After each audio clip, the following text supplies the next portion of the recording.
When I first heard of Swedish death cleaning, I was like, yeesh, that sounds really dark. I've actually come to realize that whether or not you are near the end of your life, this is actually a life-giving, super relaxed, and easy way to take care of your home. So that you not only leave less for your family to clean up, but you also get to live in a nice, tidy home for hopefully a very long time. And my lovely friend Ariel from That Awkward Mom death cleaned her house too, so be sure to check that out after. And I will link it down below and at the end. Swedish Death Cleaning, or Dostädning, is a book written by Margareta Magnusson because she found herself cleaning out a few houses after the death of her parents and her husband, and it got her thinking. So her mom had left items with little tags on them with instructions like to donate this to the museum or to do this or this goes to so-and-so. Handy. Her husband left neatly organized tools, but my husband will leave a legacy of t-shirts. My husband will leave a legacy of beard hair. But this is less about other people and more about ourselves and what we are leaving behind and what we are continuing to live with. Knowing where to start can be intimidating. You might be tempted to go to the most cluttered spot in your home and then dive in, but that could leave you feeling overwhelmed by the volume. Maybe you're going to come across some sentimental things like old report cards or even yearbooks from the past, and you are just looking at those old haircuts and reading those messages, or even just miscellaneous items. And this is why I really love to personally avoid the garage when starting a big declutter. And maybe you might want to also, you might have old camping supplies, dusty jars for canning, old batteries, and you're like, is this battery dead? Is this battery not dead? Margaret explains that it is great to start in the basement or the attic or cupboards by your front door, obviously, depending on how much there is. And I love this idea because these spots can act as temporary holding spots for you to put things as you're shuffling them out of your home. And maybe you even have things that need to go back to people's houses, like those old dishes that they brought during like a potluck or returns to stores. I love that. I am going to start in my guest room. This was my middle son's bedroom until his brother moved out. Now, I don't know about you, but I have been in countless rooms like this, and maybe you have one in your own house where a child used to live in the room, but then they've moved out and then some of their stuff is left behind. I really don't know how far I'm going to get. I'm going to work on the bookshelf a little bit and then the closet because I'm just like, I want to make a dent in this room. Margareta shares that the category that you start with is important too. I completely agree with this because if you start with photographs or letters or personal papers, it might cause you to falter in decision making. Plus, you can get stuck making very little progress. So even when I open my photo app, just for whatever reason, sometimes like I'm looking up like an old thing that I photographed, like a piece of paper, or I go on my computer and I go back in time, like the photo app will be like, here's a memory, and it's like a video of my kids. And then I get lost in the memories. Then I start calling my husband in to look at the videos. And then I start texting them to my mom or my kids. And it's just like a complete rabbit hole of feelings. No. Margareta says, choose a category that you believe is easy for you to handle. An easy category is one with many items to choose from and without too much sentimental connection. I don't think this room is going to be too hard. There's a little bit of sentimentality, but not too much. And I think that this is a good place to start because it's going to maybe not be that hard. Margareta always starts with clothes, and she's even decided to keep a beautiful patchwork jacket that she only wears once a year at Christmas. And why should she keep it? It's because she wears it, which I like. If you're using it, then you should keep it. So how do you decide what to keep? Knowing what to keep or let go of can be a challenge sometimes. We might worry that we're going to make a mistake and declutter something that we're going to need one day, which often we call the just-in-case items. And I'm actually going to go ahead and say you're probably never going to need those things, but that is a topic for another day. Or we're worried somebody might be mad if we declutter something, etc. But if we hold on to too much stuff, we're just left with a whack of stuff still. And that truly defeats the purpose of what we're doing. So my very favorite question that Margareta asks is, will anyone be happy if I keep this? And I honestly cannot think of a better question for this exercise. And you might think, well, everyone will want me to keep everything. And I think the most important word in that sentence is happy. Will anyone be happy if I keep this? And happy doesn't just mean that they think it's interesting, nostalgic, or amusing, so that they're glad that you kept it. It doesn't mean that they won't be a little bit sad if you let something go. Also, they don't need to know everything that's decluttered. Keep that in mind.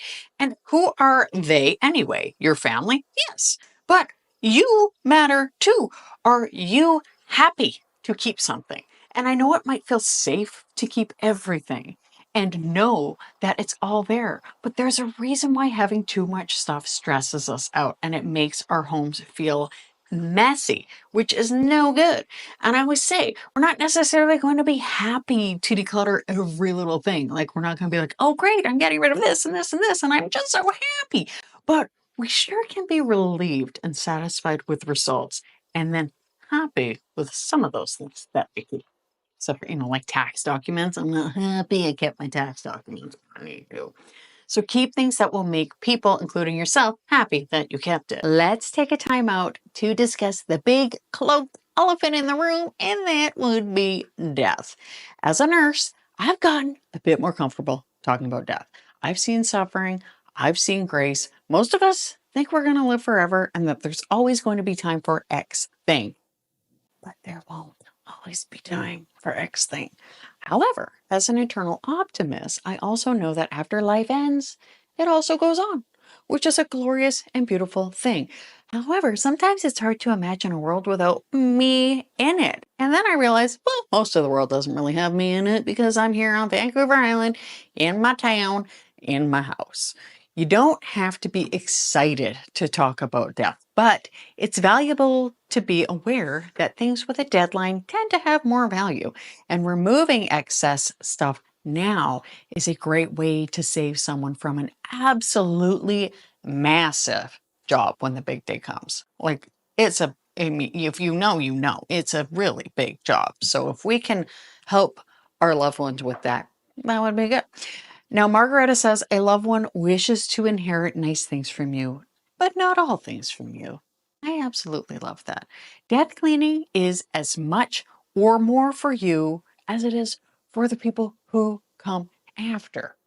Remember that. That woman is so wise. I know, right?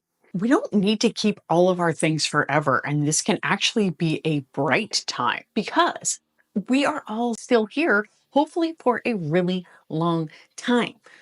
I am 45, maybe you're 60, or you're between 80 and 100, as Margareta says when she wrote that book. And I like the idea of looking to see this as planning for a bright future, whether it'll be 1 to 70 years. I like to think of this as life cleaning so that life is brighter, tidier, and more minimal. Okay, back to the guest room. Now, this shelf, I have chatted with my kids, and we're going to get rid of these books here. We are going to get rid of a couple of things in the closet that I talked to them about, and a bunch of these kid books, because a lot of these books, like I had bought or other people had bought in the hopes that the kids would read them, but they didn't really. They're not at all that sentimental. What's great is then this area will be done. So if we move one day, if we downsize, like when the middle kid or the youngest kid moves out of the house, or if whatever happens, or one of us passes away, it's much easier to deal with because this sort of problem area has been dealt with. Also, keep in mind that you want your home to be cozy and comfortable and containing what you actually use, need, and want. Like want to use or enjoy, not just want to keep in a box. This can actually be a very enjoyable process. You're curating a collection of your things. How fun! And you're removing that extra chaff. And you get rid of those things that are in boxes because you're obviously not going to miss them because they've been in boxes for a long time. So going through things shouldn't actually take that long. Also, you need to get help. I love how Margareta encourages involving other people. There is one very important caveat though. If they're going to be stressed out, or they're going to try to talk you out of decluttering, or they're going to hinder you in any way, do not tell them until you absolutely have to, if you have to. Let people know what you're up to, though, for those people that will be supportive, that you're simplifying things, and to let you know if they'd like to have anything. And if you're still using something, just make a list or add a little tag. My brother loved this crystal or glass polar bear that my grandparents had for a really, really long time. He actually put his name on a piece of tape and put it on the bottom of the polar bear.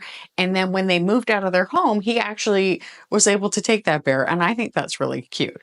Another thing to remember is if people are going to argue or fight, you could also just sell things. Margareta did that with a bracelet, although I don't know if she thought they would fight, but she just was like, I've got 3 daughters or 4 daughters or something, and I'm just going to sell this thing. So remember, the relationships are worth preserving. For me, one of the most important things is that my kids are like best friends as they're adults. So we'll see if that pans out, but that's my hope. Another valuable reason to do this ahead of time is that you get to make the decisions. I didn't actually want my grandparents to move out of their home, but that is what they wanted. And so that was what was best for the situation. And it's important to set boundaries and to stick to them, and in all areas of life. So especially in this one. And sometimes people, they want us to keep things because they don't want things to change. And that's what I was like. This is your home and you are making it comfy and cozy for you. If you have kids living with or visiting you, or husbands, who often are an issue that I hear about, then they start rummaging through what you've decluttered. Just use dark bags, bring them to donation centers, and do it often. So often we take on a job like this and we get overwhelmed. So tired of always making decisions about old dishes that you once used, but you don't know because your table is too small, or a sweater that at one time you wore every day, but you don't anymore. And it just seems really strange to declutter something that you used to use so often. And it took Margareta a whole year to declutter her home. She says that she worked at a steady pace, and after she finished each room, she would take a break. So just be sure to start again. And remember, you're doing this for your family and for you. Just look at this nicely finished bookshelf. I got a lot out of there. Mostly just kept a little bit of a couple of books that were a little sentimental. Some things my older son can answer some questions about. Got a bit done in the closet too. So I am very pleased. Ariel did an absolutely gorgeous job decluttering her home too. And she is absolutely hilarious. Check out that right here, that video. Stay tidy and mighty. I hope something great happens for you today. Thank you so much for watching, and I'll see you next time.